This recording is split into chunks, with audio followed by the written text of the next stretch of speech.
বিভাগ না হয় আমরা আলাদা রাষ্ট্র করব। তারপরে কোন নামের কোনো নবজেলার সাথে আমরা নোয়াখালীরা যাবো না। আলাদা রাষ্ট্র করার মতো নোয়াখালী সেই আলাদা সব কিছুই আছে। বাংলাদেশ থেকেও বড় 10 গুণ বড় আমাদের নোয়াখালীর যে আয়তন বৃদ্ধি পাইতেছে বাংলাদেশ থেকেও বড় অঞ্চল হইতে যাচ্ছে।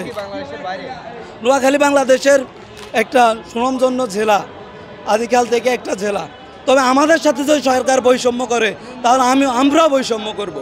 সরকার এই পর্যন্ত আমাদের নোয়াখালীতে কিছুই করে নাই।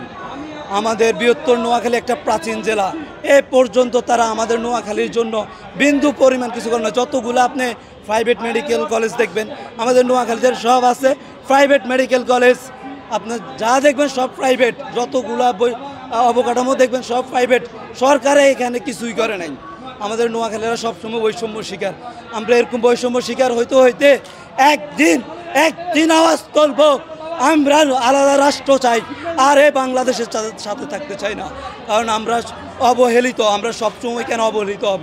যে সরকারে আসছে সেই সরকার আমাদের নোয়াখালীতে কোনো উন্নয়ন কাজ করে নাই, তাহলে আমরা কেন এই যে দেশের আরেকটা জেলা থাকবো?